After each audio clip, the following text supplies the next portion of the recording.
చూడండి స్టెప్స్ అంతా కూడా క్లీన్ చేశాను. ఆ మధ్యన పెట్టిన ఈ మొక్కలు ఏవైతే ఉన్నాయో మొత్తం వాటి మీద మళ్ళీ 2 డేస్ 3 డేస్ లేచిపోయి ఒక్కొక్కటి విడదీశాను. చూడండి ఇందులో అయితే 4 ఉన్నాయండి.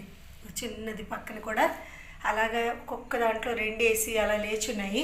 కాకపోతే ఏంటంటే వాటిని మళ్ళీ విడదీసి వేరు చేసేస్తాను. ఇదిగో ఇక్కడ చిన్న సిట్అవుట్ లాగా పెట్టాను అనమాట. ఇదంతా క్లీన్ చేసేసి ఏదో కూర్చోడానికి లేకపోతే ఏదైనా వీడియో తీయటానికి కానీ ఎప్పుడైనా ఫోటో కానీ ఉంటుందని చెప్పి చూడండి ఎంత అందంగా ఉందో. ఇది డెవిల్స్ హార్ట్ అని అంటారని విన్నాను. సో ఇవి కూడా 2 బాగా లేచాయి. ఇదిగో ఇది చూడండి రెడ్ కలర్ ఎంత బాగుందో. నాకైతే చాలా ఈ కార్నర్ నచ్చింది. అలాగే ఇగో చూడండి మొక్కలు నేను విడదీసి వేసినప్పుడు మీకు తీసాను వీడియో.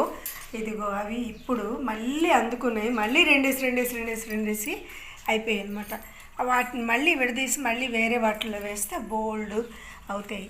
సో ఈ విధంగా ఏంటంటే ఈ మెట్ల మీద ఉన్న వీటిని చూడండి ఎంత బాగుందో.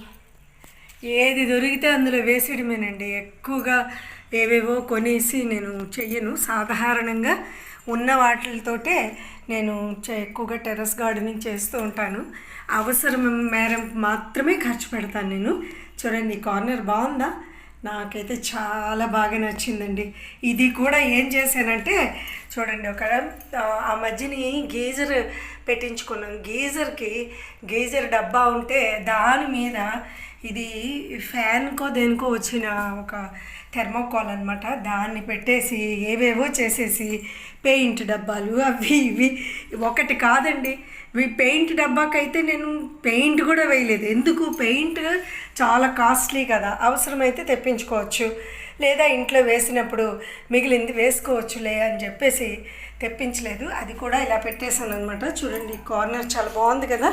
మీకు ఎలా నచ్చిందా లేదా చెప్పండి. Thank you.